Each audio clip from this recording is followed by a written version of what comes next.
Oh man, dude, we need some cocaine for this episode. Look, man, if there's any episode out there that needs a coke-fueled rant, I feel like we both need to be Tony Montana with a mountain in front of us for this episode, because that's the only way this Peruvian marching powder is going to go down. Open wide for some soccer! That's right, everybody. We're here at the Sports Experience Podcast. I'm Dom DiTolla, here with my co-host Chris Quinn, and today we're going to talk about probably the biggest soccer legend not named Pele of all time right now. Oh, I like that a lot because they came one generation after another, and everyone says Pele was the best, and then everyone says Maradona's the best, and that's who we're going to talk about today. Diego Maradona. Diego Armando Maradona. Oh, yeah. The whole name. I like that. Saw one of his soccer cards online, and they just threw that middle name right in there. Hell yeah. Born we're both going to, born October 30th, 1960 in Buenos Aires.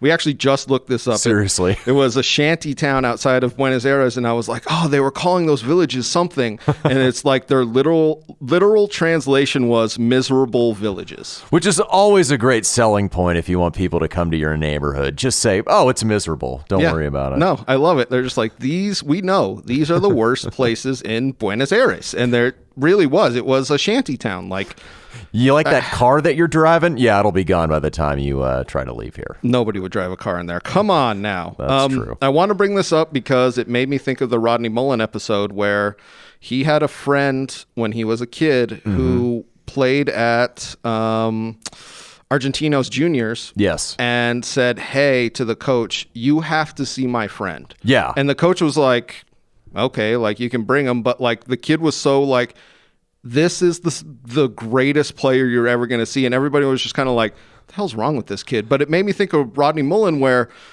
you can, if you're in there and you're playing and you're like, oh, this guy is like above everybody else. Yeah, it's not like it's necessarily even a raw talent where you just watch him and you're like, you know what, one day down the road, this kid's going to be good. If he gets the right coaching, you're just like, this is a special type of motherfucker. No, straight up. Yeah. Like he is without a doubt because, and I'll say this, his youth coach, because I think he joined them when he was 12. Yeah. And his youth coach said, you don't understand miracles when they're in your face. But when I look back on the day that Diego Maradona came in, it was like, oh, this is life-changing. And he was doing, it was funny because I had read that like he would, for the older kids teams at halftime, they would take him out and he'd be doing all sorts of tricks with the ball and just be like mesmerizing people. And kind of like a ABA show where they were like, look at this kid and what he can do with the ball, because pros at that level weren't doing what he could do. Like it had to be mesmerizing. It had to be incredible. It's like, am I high right now? What the hell is going on? This is awesome. That started this myth of Maradona in Argentina where it just never,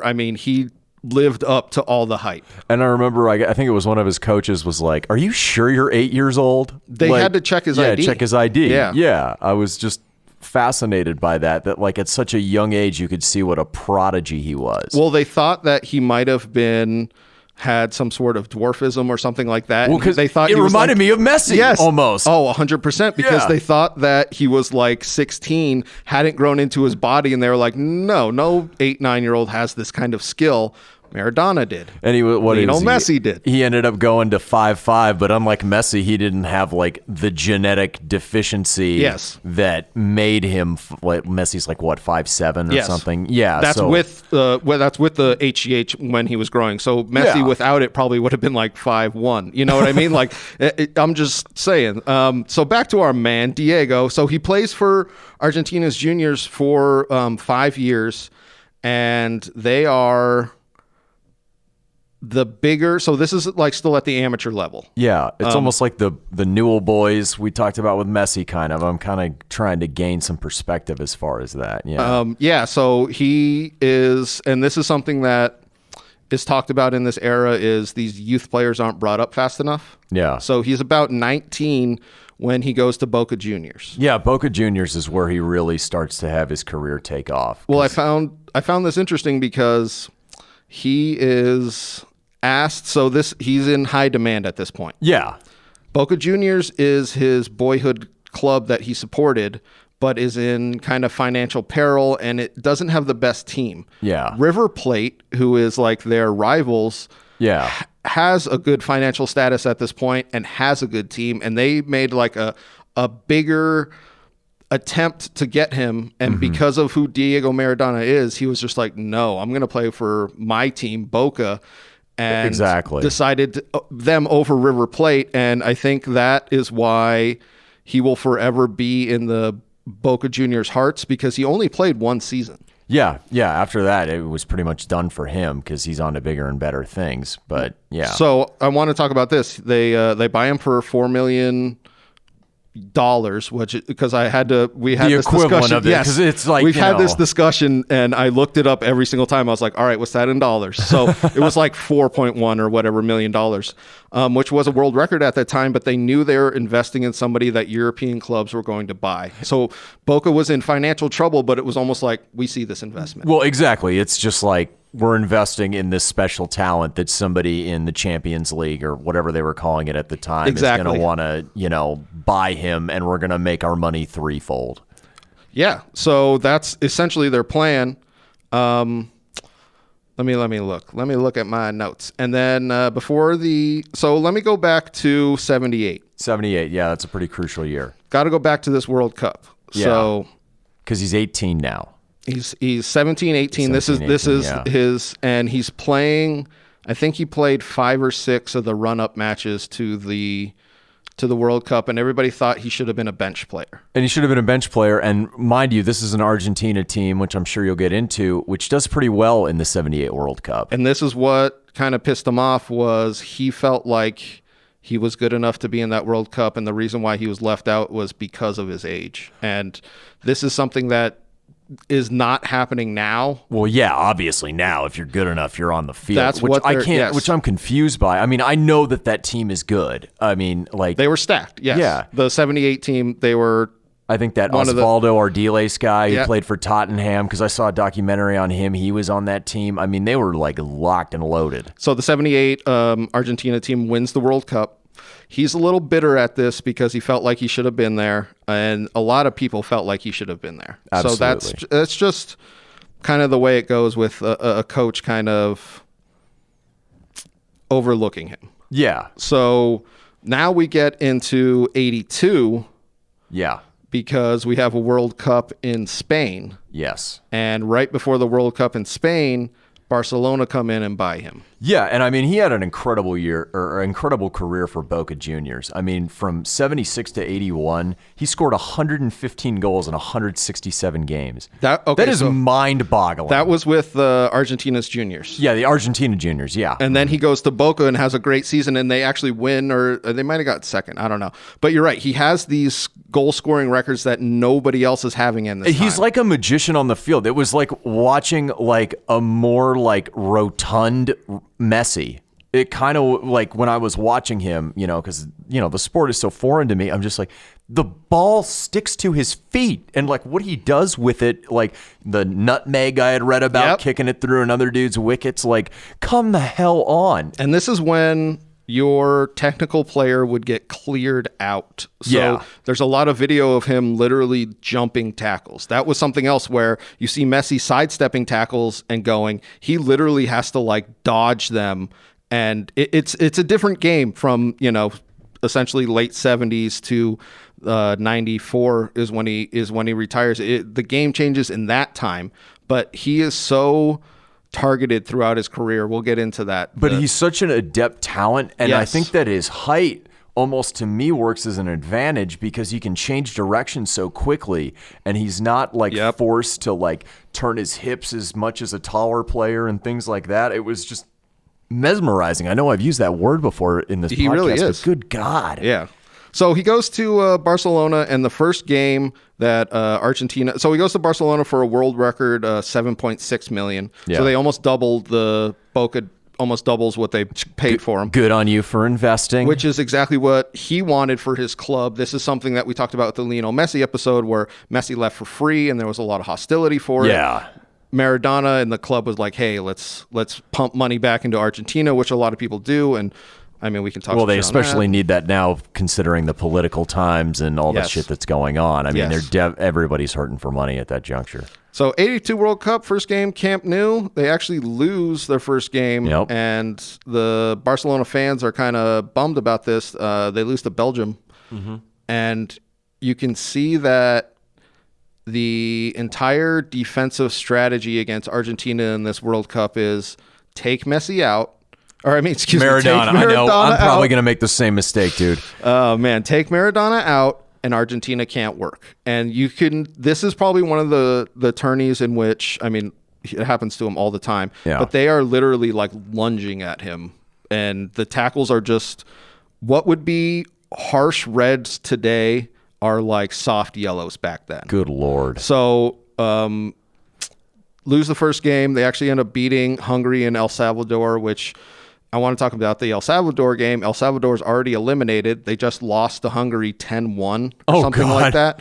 And they come into this game and essentially are like, the only thing we want to do is injure Maradona. And it's that game is brutal. Oh, man, I can't even imagine having to play that. Because the team has nothing to lose. They just want to be a bunch of assholes. Yes, no, 100%. So they go on and play Brazil. And this is, it keeps building against Maradona, and Brazil in this time, in this 82 World Cup, is an extremely hard tackling team, but extremely technically proficient. Yeah. So they go out and beat the shit out of Maradona, and they're a good team. Yeah, and they can hide it better. Yes. You know that they're not, it doesn't give the illusion of headhunting. Yes, no, 100%. Exactly. But they are. Yeah, And you should see some of the video of it. It kind of looks like the El Salvador game. Brazil's up 3-0 right at the end, and Baptista, who's a great Brazilian player, comes in and clears him out. Oh, God. And Diego Maradona retaliates with the kick to the balls. Oh, we're going to see this one again. Oh, it's brutal. It kind of ends his little Spanish career. That one is wild. Yeah. We'll get into this. So this is why they clamp down on tackling, because the rampantness of violence that precedes it. So like your enforcer's going to see your guy get taken out, and then that's going to lead to a brawl and that kind of shit. So they're really clamped down on that. Yeah. Because of games like this where... And Argentina and Brazil, I'm sure, because of their differences yet proximity, are very, very big rivals. And it keeps building into it. Brazil and Argentina constantly have these battles. So yeah, no, that's one of the great international rivalries. Oh, for sure, yeah. So they get knocked out, 82. 82. He goes to Barca. Yeah, Barca in 83. In 83, and right away, he's a man. He's the man. He's the man. I mean, in 83, they win the Copa del Rey and the Spanish Super Cup. And so they win the Copa del Rey versus Real Madrid, and he's actually the first player in a Barcelona jersey to ever get a standing ovation from the Real Madrid audience, because he had this dribble goal that was so amazing. I know. It just phenomenal is what it was. Oh, I love it. Oh, God. So he wins the Copa del Rey, and then he wins the Super Cup versus Atletico Bilbao, who will bring back in they're coming back into play. Bilbao is actually a really interesting team. They're Real Madrid, and Barcelona are the three original teams that haven't been relegated to Division 2. Interesting. And Bilbao only recruits players from their region. Well, I was going to say, because I know where Bilbao is geographically, and I'm assuming they're only recruiting Basque players. Yes, yeah, 100%. And they're the only team that has pretty much kept this through all these years and have just youth players. And it must be so awesome to watch these youth players come up and be like, oh, I watch Hernandez play the whole way up, and you're just like, hell yeah. Well, they're a very, they take xenophobic. Yes, I mean that region of Europe has a very insular culture, and they're very proud of how insular they are, because they're the only part of Spain that wasn't conquered by the Moors. They're the only part of Spain that wasn't conquered by the Romans, and you can tell by their language that it's not a Romance language at all. Yeah. So, I mean, they are very very insular and very proud of being insular. Yes, no, 100%. So just to bring up Bilbao for anybody that doesn't know them, they're still just a mid-table team now, you know. Yeah. You know how that shit goes. So 83 has a great season. It's built with controversy because he keeps getting injured and he keeps going through. So he has hepatitis. Yeah, he has hepatitis, and then he had a broken ankle. So then we get into the broken ankle. So I want to try and get this guy's name. Yeah, I don't want to butcher it. That's my issue with it. Yeah. But let's just say a player for Atletico Bilbao. And he's known as the Butcher of Bilbao. But yeah, Butcher of Bilbao. Yeah. He comes in with a harsh tackle, breaks his ankle. This is one of these things that we see is trying to be taken out of the modern game. It's brutal, and the thing that Barcelona has against Maradona is he isn't as consistent through these games. So he doesn't like shine in the big moments almost. And right? he doesn't consistently play. So I think for 2 seasons, I think he played something like 50 games. Yeah, he played 58 games, but he still had 38 goals. I know, which is like, come on, dude. And then we get to the point. So this guy, the Butcher of Bilbao, breaks his leg. He comes back this next season or later that season, and they play Bilbao in I believe it's the Copa del Rey. It's the final of the Copa del Rey. Mm-hmm. And this is where it's so crazy. So I want to preempt this. So Bilbao was being extremely racist against him. Of course. Well, they were being very racist because what we didn't bring up before, his father is Guarani, which is a native tribe to South America. Yes. But his mother is of Italian descent. So he's a Guarani Guinea, and that's a big no-no, especially to people in the Basque country. Yes. So they're being extremely racist against him, anti-Native American, native South American, anti-Italian. They're pretty much stacking everything on him. And then this guy, I want to see his name. His name is Sola. Taunted him after the final whistle, so they lose 1-0, and he does the taunt that the audience, the fans have been doing, the racist taunt that they made up. I don't even know what it is. And Maradona flips out on him. Yeah, and rightfully so. But Yes. he almost goes Bobby Hill here with like, give me back my purse. Oh man, he goes wild. So he headbutts him because they're face to face, and he does these racist chants. So he headbutts him. Yep. And this is the thing that's so ridiculous is he's essentially in the middle of a bunch of Bilbao players while he does this. And he elbowed a guy in the face. So another guy comes up, elbows him in the face. Another guy comes up, and he knees this other guy in the fucking head and knocks him unconscious. Yeah.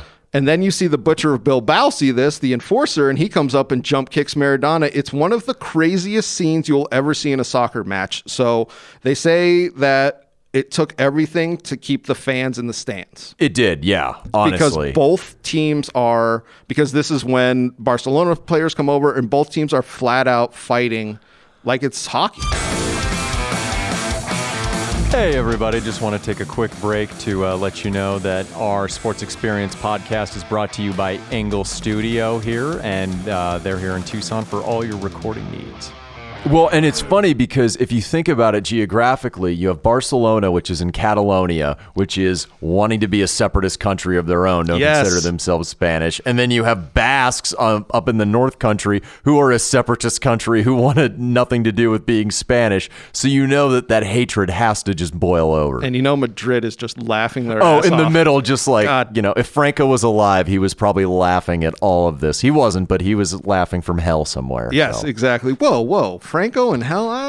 That's a bit of a stretch. He was a man of his time. Isn't that what we're calling him? Oh, yeah, I forgot. We got to get into these men of their times.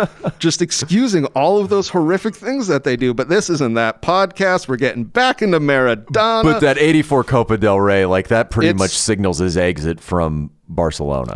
I distinctly remember seeing this fight before I was super into, so when I was like 15, before I was super into soccer, watching it all the time, I distinctly remember seeing it as one of those sport fights where you're just like, holy shit. It's like the newscaster fight in Anchorman. You're just like, boy, that escalated quickly. That's so good. I'm surprised, you have a grenade. I'm surprised nobody used a trident in this fight after watching it.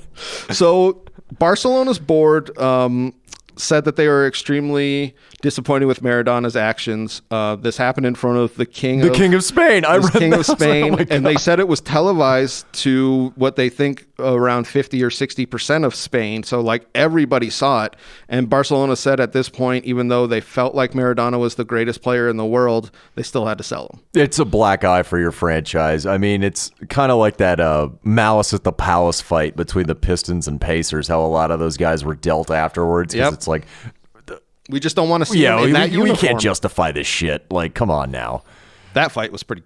I think brutal. That's one of the only fights between fans and players. Players, exactly. Like, because that's what they were talking about with this Bilbao was like they were lucky that some fans didn't storm because it could have gotten seriously out of control. They would have burned that whole stadium down probably. Exactly. They would have had to chopper the king off somewhere. It would have been a nice riot. So now he gets sold. Oh, okay. So hold on. So what year are we in? We're in 84. Do you want to talk about 86? In the World Cup, or do you want to get into anything else? I want to get him. So let's get him into Italy, and then we'll talk about 86. All right, sounds good. So 84, 85, that time, Napoli come in for another world record. Yeah. So this was the thing about Maradona was he kept breaking his own world record constantly because he was the player at that point. Yeah, he's like your soccer Jesus, basically. Yeah. So Napoli come in for 10.5 million. I think it was 10.48. I wonder where they got the money for that in a poor city like Naples. So here's the quote that I think is so awesome. Yeah. Is the Napoli fan, whoever quoted it, said, here, let me read it. Word for a word. We don't have, the newspaper said, we don't have a mayor, houses, schools, buses, employment, and sanitation. None of which matters because we have Maradona. That sounds so much like Southern Italy in the worst possible way. So it's so ridiculous. So he comes in July 5th, 84. Yeah. That's when they have that big ceremony in front of 75K at the stadium, which they later renamed for him. Yes, after he died. Yes. Which, spoiler alert. I was going to say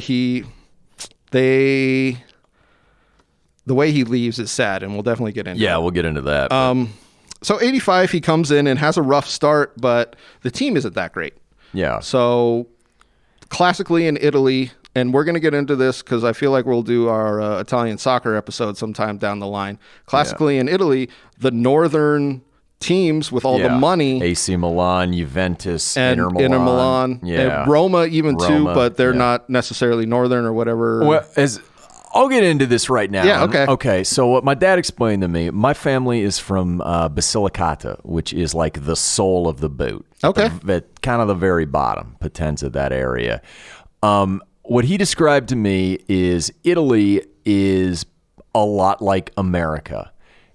Anything south of Rome is considered south. Anything north of Rome is considered north. Now, what a lot of people don't understand, Italy's a relatively new country. It's brand new. It's brand spanking new compared to America, 1860. Yep. Okay. And the thing is it's a lot like America in a way, because in the north, it's all industry. It's all industrial based. It's where the royal family is from, Sardinia and Piedmont, that type of shit. You got Milan, Torino, and then Venice, which is something completely different itself. I mean, it's not one unified thing. It's a lot of different people, different ethnicities, different regions. And the north, much like in America, likes to shit on the South as many times as possible because they are a very agrarian-based, a very poor class of people. And the tensions still run high to this day, but in the 70s, post-Mussolini, all this other stuff, the tensions are still running high. The tensions are extremely high. Like we see in this newspaper article, they felt like in the South, they weren't getting the basic necessities that the North was taking for granted, if that makes any sense. Oh, no, it totally does. I mean, you go south of the Industrial Triangle, at least you have Tuscany, you have Emilia-Romagna, places like that. In the South, it's just a lot of agrarian, a lot of poverty, and that's not even including Sicily, who most people, even in the South, don't consider Italians, even people from like Calabria or Puglia or anything like that. Yeah, once you get into that Sicilianness, it's so divided, but that's what we see when he comes and plays for Napoli. everything changes. And Napoli's like the biggest city of this South. Of all of the states in this region. So he just emerges like a soccer fucking messiah out of all of this. So they start kind of rough. So I think they lose. So I think they win 2 games out of their first 17 in the first half of the season. And then the second half of the season, that's where you see them, and I think they have the best record of the second half. So I think they lose like something like 2 games out of their last like 20. So like they really, you could see them going into 86. This is the team to beat. They're turning it on. And one of the things that Diego Maradona said, which he said it never happened this way, was Juventus is called the old lady. That's their name. And one of the best quotes is, "The old lady came to town. We sent her packing." That's fucking beautiful. Because that's all they ever want in Napoli, was to have some sort of respect from these. Yeah, it's just like, hey, fango Juventus, and stick it up there. Yeah. And if you're not from Turin, you fucking hate Juventus. That's the thing that I've oh, is heard it really? Oh, yeah. Oh, so they're Torino's team. Okay, yeah. All right. That's cool. So 85 season's a little rough. 86 season, he's given the armband. I was going to say he becomes a captain. Yep, and pretty much takes over. And this is something that people talk shit on, is he takes over to such a aspect that because they're winning and doing so much, that if he wants to show up late, they'll push their training, that kind of shit. So like other players aren't necessarily that into it, but they realize, hey, if we're going to win, this is the way we're going to win. We have to coddle this guy, essentially. Yeah, and most teams, when you have a star of that quality, you pretty much just let him do whatever the hell he wants, for better or for worse. And this is for better, they're winning, but for worse, it gets a lot worse. So we talked about Barcelona and the giant brawl, and everybody said that that's what led him to Barcelona to sell them, but there's some underlying things in Spain that he's doing. Yes, so he's having these orgies, essentially. And yes, he is. I'm not trying to, be brash or whatever the fuck. I'm just trying to lay it out. So Barcelona was very concerned about his partying. Yeah. A little bit of the nose candy. Exactly. So this is orgies. When people say that's when he first started. It was in Spain. Yeah. And that's why when he goes to Napoli, and I forgot what the mafia in Napoli was called. Oh yeah, I had written it down somewhere, but it's like it's Napoli's version of the mafia. It's not like the Cosa Nostra from Sicily. No, but it's essentially the same thing. Yes, Comaria or something like that. Mm-hmm. So they saw that and kind of heard this, and were like, well, we'll bring him here and essentially let him party for 3 days. This was the regiment that the mafia Napoli hierarchy kind of set up for him, was play Saturday, party Sunday, Monday, Tuesday, dry out Wednesday, train Thursday, Friday, play again Saturday. Which is insane. It's so bad, but yet he's still kicking ass. We see his performance level, because despite cocaine, I feel like some people think it was just like, oh, he's all coked up running out there. It's like, no. Despite him being addicted to coke for like 3 days of the week, he still went out there and was one of the best players. He probably would have been even better, but this is why we see Napoli win the 86-87. They win. And I have this great quote, and you know that any chance the South, in those very rare chances, gets to stick it to the North. Oh, yeah. The one quote, "The other Italy has been defeated. A new empire is born." I love that. And they partied for like a week. Yeah, and they had mock funerals for the Juventus. Mock funerals for Juventus, AC Milan with the fake, and they lit all the caskets on fire. I love it. Oh, yeah. God. It was the first time a Southern team had ever won the Italian First Division. Mm-hmm. So that's how important it was. Oh, it's culturally important, even over sports. I mean, most of the immigration, I know, at least with my family, it all comes from the South. They had no jobs, you're slaves to the padrone and the fucking estate. I mean, strike it in North or South America. That's what they did. Yeah, no, it's one of the best stories in sports. I love it so much because he essentially fails in Barcelona for what they thought he was going to do. He immediately comes to Napoli and changes essentially their whole city. He changes the city. He changes an entire region, entire section of a country, and makes them winners. I think that's so remarkable. And now I want to talk about 87. 87, yeah. This is such an interesting, because I want to say that this is all conjecture. This is all our opinion. The mafia doesn't really exist. No, the mafia is completely false. All right. It's all just a movie and The Godfather. Come on now. So in 87, they're up like 3 or 4 points with like 5 games to play. They're obviously the best team. And some people say that some of the Italian players in Napoli were convinced by the mafia to throw the end so AC Milan would win. Oh, wow. That is what is said. There's evidence of teams choking out there, but this was... It's sports. There's always going to be chokes. But this, and if you go back and look at it, which I saw a couple of people talking about it, was like, this looked like... Not on the level. Yes. Yeah. So there was something with that. And then we get into 88. Yep. Excuse me, I'm burping over here. Then we get into 88. Excuse me. No. Let me talk about 87 because they actually win the Coppa Italia for the first time. Yeah. Uh-huh. And they finished second in Serie A or whatever they call Serie it. A. Serie A. Well, yeah, that's the alphabet there. But they should have done the double. Yeah. What people were talking about. That's when they should have done the double. This is the best Napoli team we ever have seen. 86, they win the league. 87, they get second with the Coppa Italia. 88, they're runners up again. Yeah. But there's not controversy with this one. They essentially... No, they finished second. Yes. Like fair and square. Fair and square, yeah. And then in 89, 90, this is where they would say that... Or excuse me. Yeah, because the runners up in 89. Yeah. And then they win the UEFA Cup. Yes, which is incredible. Yes. That's something that I think isn't as... And the Italian Super Cup, too. Yeah. Because a lot of people put huge emphasis on their League Cup, which is true because that's who you play week in, week out. Yeah. This is such a big thing for a club like Napoli to go and win a European title because it puts your name on the world stage, you know? So, yeah, he's killing it in Napoli. This is probably his greatest stint. You know, he's coming off of... His greatest non-national team stint. Yeah, yes, exactly. And...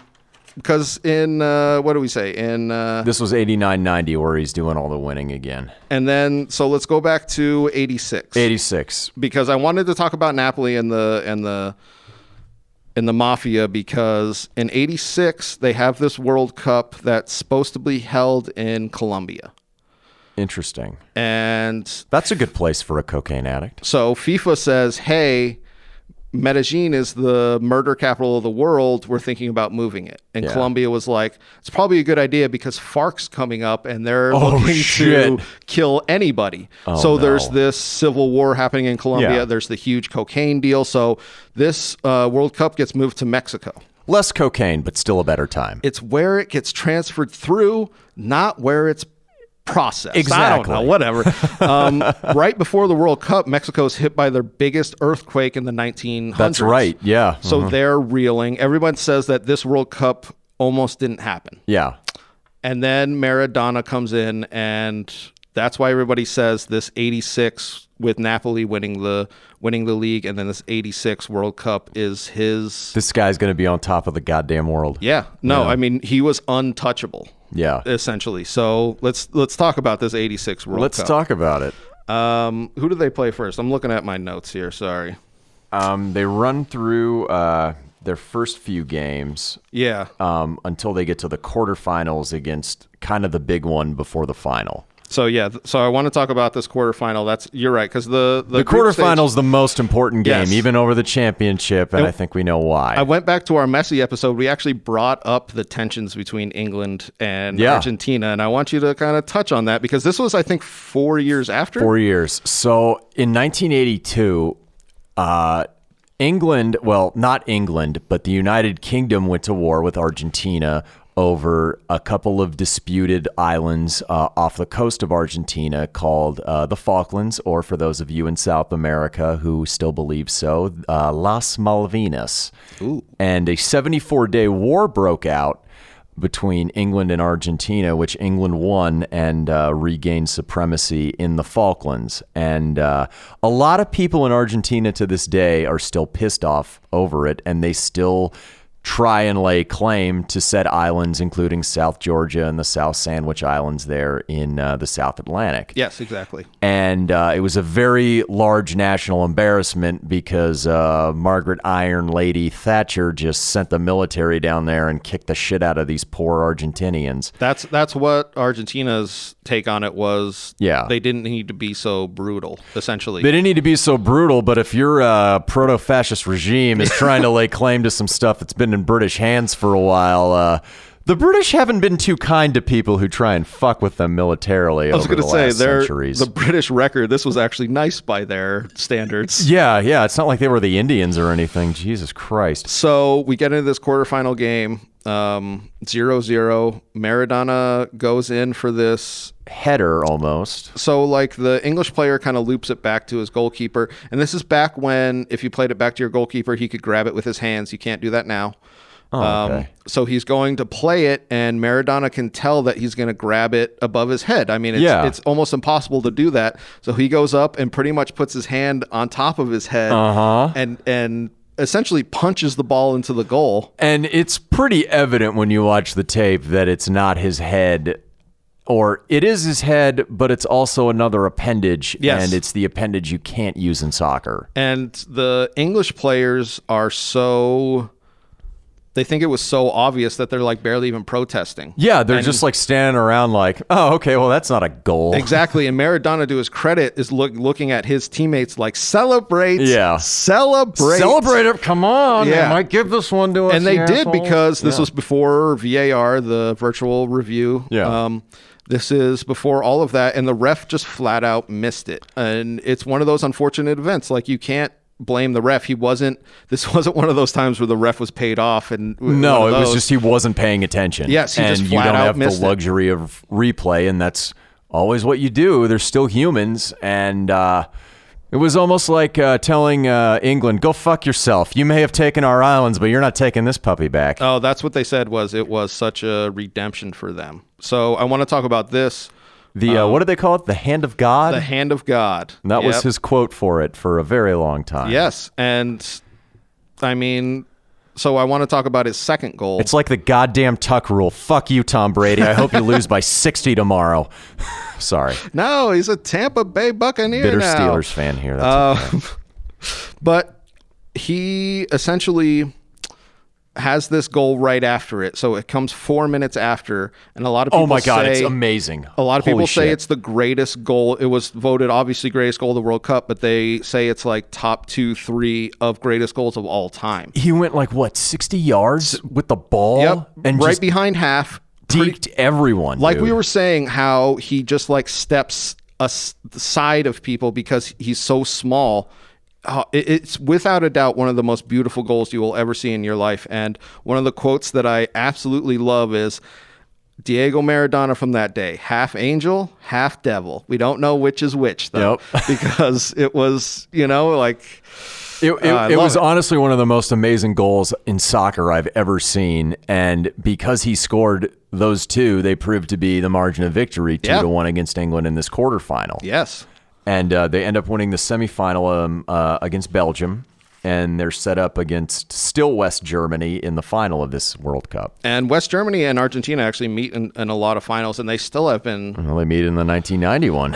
And they met in the 2010 one. I mean, I'm just saying, even though that's not West Germany, it's just Regs Germany. Regular Germany, post-David Hasselhoff, healing the wounds of the world in communism. Thank God he rocked that wall down. He was looking for freedom, and goddamn right he found it. Love you, Hoff. Oh, God, we all do. But anyway, So I want to talk about this. They meet, and I want to talk about his ability to give assists because it's incredible. I feel like it influences so many players today, Lionel Messi, to not just be goal scorers, because distributor, man. If everyone's drawn to you, in this 86 be open. In this 86 game or in this 86 World Cup, Argentina had 14 goals. Maradona was involved in 10 of them. Good Lord. Just to put it in perspective, like They said that he single-handedly won this World Cup, which he actually hated when they said that, but it was one of these things. He kind of did, yeah. There was kind of no doubting it. Like that 86 World Cup and that 86 Napoli team, those were like almost single-handedly won trophies, which you will never see again. Yeah, like with one guy just completely dominating everyone. So wins the 86 World Cup, wins the league in Napoli, and establishes them as a top team, which nobody thought was going to happen, essentially. No. And then we get into the decline, essentially. The tragic almost decline. So they win the 1990 league title. Yes. And there's like resentment almost. So there's a weird there's a weird feeling in the air, if you know what I mean.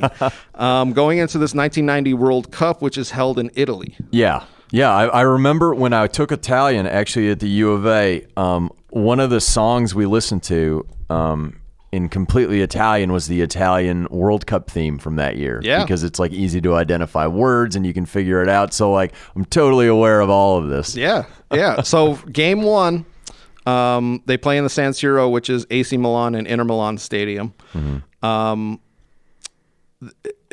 He immediately is talking shit on Italians. So in the press, he's just like saying all the things that he's been holding on to essentially for 4 years. So game one, they lose to Cameroon, and the Italians are cheering essentially. And Maradona says, "I've done so many amazing things in this country. This is the first time that Italians have ever cheered on a black man."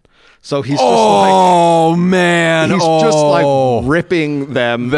And especially but you know what? Especially in the North, you know that they're pissed. And he also knows that underlying racism that exists there, even in the South, from a lot of people. Oh, yeah. No, so he is not endearing himself to this Italian. So, sweet Jesus. He went for the jugular there. They meet Italy, I believe, in the semis.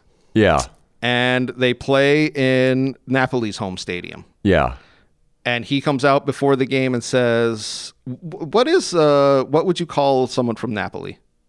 Neapolitan. Neapolitan. Yeah. Okay. So he comes out and says, "You aren't Italians. You're Neapolitans. You should be rooting for me today." Oh, sweet Jesus. Oh, he is just not only burning the house down, he's pissing on the ashes. So this is literally when the Italians are like, no. Fuck you. And then they watch him and Argentina beat their team 1-0. Yeah. So there's so much hatred towards him. They go to face West Germany in the finals and lose. This is another thing. In the 90s, they weren't the best team and they just kept like barely beating teams. Yeah, just like magicking their way to like the round of 16 and shit. Yeah, that's why Italy was so mad, because they felt like they could have beat West Germany in the final and like all this shit. You know what I mean?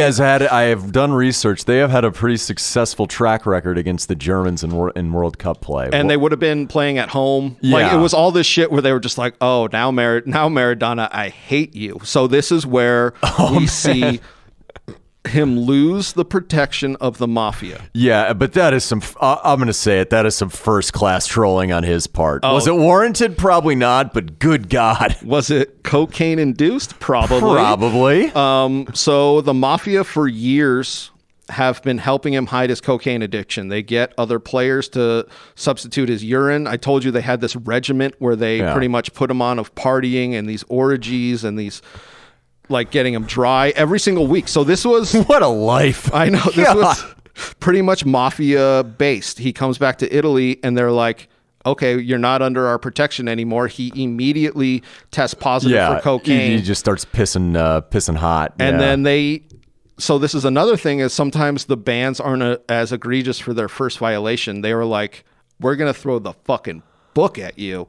And they gave him a 15-month ban and essentially ended his career with Napoli. So he came back. It was a swift decline too. Yes. I mean, ooh. So he came back. He played, I think, for like a couple of months, tested positive, and they banned him for 15 months. And then as soon as the ban was over, they released him without any fanfare. That's the thing that was so... And that's what's tragic, is he comes into a full packed stadium. Yep.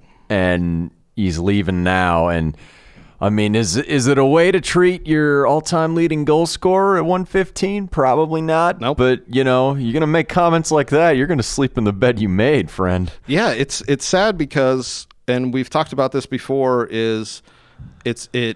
they'll feed into these players' addictions or mental illness until it doesn't work for them anymore, and then they turn it on them. Yeah, well, I mean, like the mafia, it's not like you're asking for a favor before the day of your daughter's wedding. Yeah. I mean, the mafia may or may not exist. Who knows? We're not talking about that. Yeah, they're not somebody you want to dick over. Let's just say that, if real or not. That's true, and that's what they felt like he did with the 90 World Cup.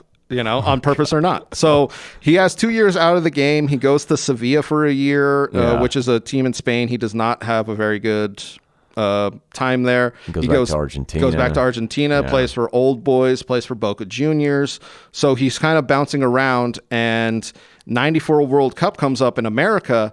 Yeah. And this is one of the most disputed things that happened between a player and FIFA. Yeah. So FIFA came in. He was not planning on playing. FIFA came in and said, hey, we need your name attached to this World Cup. He said... It's to grow soccer in America, probably. Or just attached. So they felt like they didn't have a star name attached. Yeah. So he shows up, and the first game they play Greece, he scores, and he takes a beeline towards the camera and is shouting into the camera with just pupils. Yeah, just like, he was, he had a little pick-me-up before. He had a little Doc Ellis pick-me-up before the game. So the anti-doping agency was like, okay, we need to test him today. Yeah. So he actually gets, because of the games are so crunched together, he gets to play one more game, and he gets 2 assists. This is the last game he ever plays for Argentina. Yeah, they're playing up at Foxborough, yeah. And it comes back that he tests positive for, what was it, epinephrine? No, ephedrine. Ephedrine, yeah. Mm-hmm. So, which is now banned in America. Which is now banned. He originally comes out and says he got the wrong drink powder. It was like, the wrong energy drink, because in Argentina, he was saying they don't make it with ephedrine, but in America, one of the trainers or somebody picked one up for him. So that's his original story. Yeah. The story that came out in 2010 was... amazing. FIFA came to him and said, we need you to play in this World Cup. He said, I'm overweight. They said, why don't we give you this drug to lose a bunch of weight before you go out there? So his story was they supplied him with this drug. Well, and honestly... and this is what they said was, we will not be drug testing you during this tournament. That's what they told him. That's so shady. That's his FIFA story. And FIFA, and if in 2010, before FIFA was looked at as super shady, everyone was like, bullshit. Yeah. Now in retrospect, because of all the shady shit Sepp Blatter has been doing, they're like, well, that might be 100% real. Well, I'll say this about ephedrine, and I know this is a baseball fan, actually. Ephedrine is it used to be, when it was legal, used to be a go-to weight loss drug for athletes. But I think about 2003 or 2004, there was an Orioles pitcher. I believe his name was Steve Beckler. He was kind of a heavier dude, and he was taking ephedrine a lot. And he ended up dying because like a heart problem. Yeah, because of what it does. If you take enough of it, it'll fuck with your heart, and that's what ended up happening to that guy. And almost immediately after, they just stopped using it as a weight loss drug. So this is what is sad about Maradona's career that's how he goes out of international play. Exactly. Almost, so he goes out of club play from cocaine, goes out of international play from doping. Yeah. It's just one of the sad ends to one of the greatest soccer players ever. Some people think the greatest. Oh, totally. Because of how great he was in this, he's constantly hampered, essentially. Yeah, and the legacy is almost tainted, but man, if you saw him play, I mean, in person, I never saw him play in person, but just watching his videos, it had to be such a mind fuck of like, what is going on here? He was on a different level. Yeah, it was just he was playing a different sport than everyone else. Yeah. A couple of things I want to touch on his managerial because this did episode's become a going coach. deep. It's going deep. Because I talked about it in the Messi episode. He kind of wormed his way in and didn't have the right tactical awareness as to what Argentina should have done, and they end up losing against. I mean, you can watch that game. They get fucking destroyed against Germany, annihilated. And it's sad because Germany and Argentina are constantly meeting up against each other, and everybody thought this 2010 team was the second golden generation of Argentina. Just Franz Beckenbauer coming out of the closet, just going, "You lose." It's like, God damn it, Franz, you haven't played in 20 years. Another thing I want to touch on is in 2019, Italy said that he owed $40 million in back taxes. Gee, I wonder who gave him that information. And then he told him to stick it, and there was a bunch of court cases about that. Yeah. He pretty much said he would never return to Italy, blah, blah, blah, blah, blah. And unfortunately, he died November 2nd, 2020. Heart attack. He had some health problems. I mean, he had got, I think, the lap band surgery. Yep. I mean, he got quite rotund. Like, I remember seeing him at a World Cup when he was coaching and being like, "That's the hand of God guy? Yeah. Did he eat the hand of God guy? What the fuck?" He was actually hospitalized multiple occasions for consumption, so drinking and eating too much in a night. Good Lord. So I'm just saying, like, he had a problem with, excessive behavior, but he, without a doubt, changed soccer forever. Oh, he totally did. And you just have to give it up to what he did for, I mean, we talk about it, for Italian soccer, and then for this golden generation. He should have been on that 78 team, that 86 team, and then unfortunately with the 94. But, it's just one of those players that had the bad ending. Yeah, it's just a darn shame. One of the best research topics we've had. I really enjoyed this. So. I love all the ins and outs. Yeah, got a good chance for me to remember my dad with the Italy stuff. Yeah, definitely. Hey, everybody, this is just a stock message at the end of every episode. We hope you enjoyed whatever athlete and or team that episode was about. Just want to say, give us a quick follow on all social media. We have a YouTube channel, the Sports Experience Podcast, and we're on Instagram, DiTolla Dominic, and myself, C. Quinn Comedy. So give us a follow all around. We're always recording right here at Engle Studio. Thank you all very much.